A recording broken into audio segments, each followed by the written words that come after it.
ஆமா, நீ எதுக்காக அப்படி ஓடி வந்த? அப்படி என்ன நடக்காதது நடந்துருச்சு சொல்லுடா. நீங்க அங்க எதையும் பார்க்கலையாடா? இல்லையே. இல்ல, அது என்னதுன்னு சொல்லு. ஏதாவது காட்டு மிருகம் வந்துச்சா? ஆனா பூமி கொஞ்சம் அதிர்ற மாதிரி தான் இருந்தது. அட சொல்லுடா, அப்படி என்னடா பார்த்த? என்னாச்சு? உனக்கு ஏன் இப்படி வேர்க்குது? ஏசி ஆன்ல தானே இருக்கு. இவன் ரொம்ப டென்ஷன்ல இருக்கான்னு நினைக்கிறான், அதான் அப்படி இருக்கான். ஆனா மானஸ், நீ ரொம்ப தப்பு பண்ணிட்டு இருக்க. உனக்கு இப்ப கல்யாணம் ஆக போகுது. மத்த பொண்ணுங்களோட பழக்கத்தை எல்லாத்தையும் விட்டுரு. ஆனா நாங்க கொஞ்சம் கூட எதிர்பார்க்கவே இல்லடா.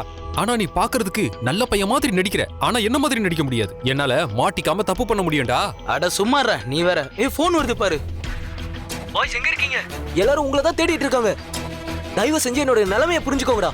ஆமா, இப்போ நீங்க எங்க இருக்கீங்க? கார்த்திக், அது நாங்க ஹர்ஷோட ஃப்ரெண்ட்ஸை டிராப் பண்ண வந்திருக்கோம். ஆமா ஹார்த்திக். அப்படியா? பொய் சொல்றீங்களாடா? எல்லார்கிட்டயும் இந்த பொய்யை நான் உண்மையா சொல்லணும்னு நீங்க நினைக்கிறீங்கல்ல? ஆமாடா. ஆமா ஆமா. கைஸ், இதெல்லாம் ஓகே தான். ஆனா பிருந்தாக்கு எதுவுமே ஆகாம வீட்டுக்கு திரும்பி வந்துட்டானா நம்ம அவ்வளவுதான்.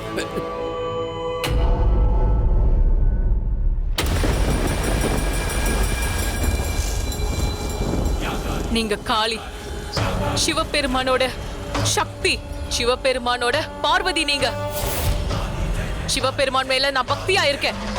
அந்த பக்தியை சாட்சியா வச்சு நான் உங்ககிட்ட ஒரு கேள்வி கேட்கிறேன். ஒரு அம்மாவா இருந்து இன்னொரு அம்மாவுக்கு நீங்க ஏன் இப்படி ஒரு அநியாயம் பண்றீங்க சொல்லுங்க. என் மகளால ஏன் ஒரு இச்சதாரி நாகினியா மாற முடியல?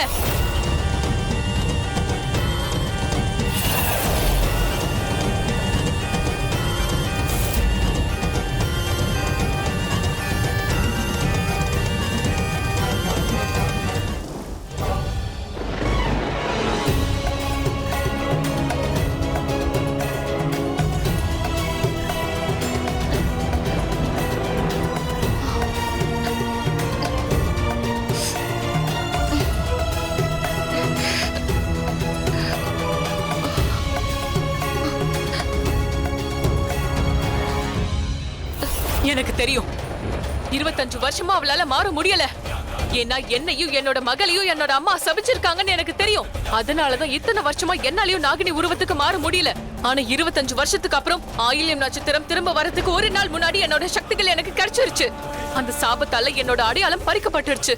ஒரு நாக ராஜகுமாரியா இருந்தாலும் என்னோட எல்லாத்தையுமே நான் இழந்துட்டேன். நான் தலையில தங்க கிரீடத்தை போட்டுட்டு இருந்தேன். அதுக்கு வெள்ளை நிறம் கொடுத்தாங்க. அப்பவும் நான் எதுவுமே சொல்லாம தான் இருந்தேன். ஏன்னா இது என்னோட தண்டனை எனக்கு தெரியும். சாபம்னு இருக்குன்னா அதுக்கு முக்தி ஒண்ணு இருக்குல்ல. 25 வருஷத்துக்கு அப்புறம் என்னோட மகளும் இப்ப நாகனியா மாறி இருக்கணும்ல. ஆனா அந்த மாதிரி நடக்கல. என்னோட மக இச்சாதாரி நாகனியா மாறல. ஆயில்யம் நட்சத்திரம் திரும்ப வந்த நாள் அன்னைக்கும் மாறல. அவ பிறந்த நாள் அன்னைக்கும் மாறவே இல்ல. இதுக்கெல்லாம் என்ன அர்த்தம்? என்ன அர்த்தம் சொல்லுங்க.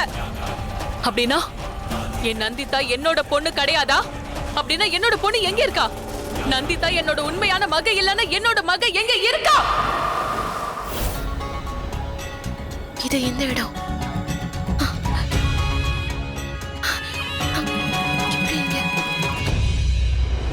என்னோட மக எங்க இருக்கா சொல்லுங்கம்மா. என்னோட மக எங்க இருக்கா?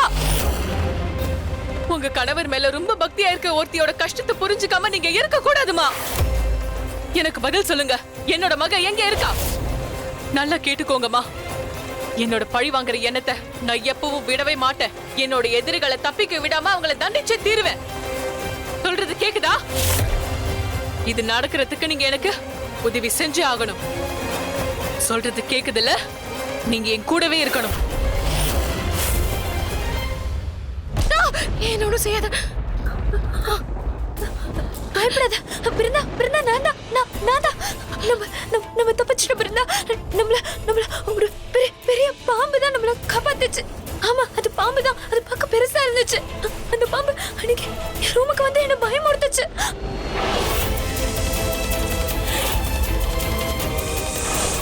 இல்ல இப்போ வந்தது வேற பாம்பு. அன்னைக்கு வந்தது வேற கலர்ல இருந்துச்சு. எனக்கு வந்த பாம்பு வேற கலர்ல இருந்துச்சு. ரொம்ப பெரிய பாம்பு. பிரியா, நீ என்ன சொல்றது புரியல. என்ன பாம்பு? என்ன சொல்ற? என்ன பேசுறேன்னு எனக்கு தெரியல.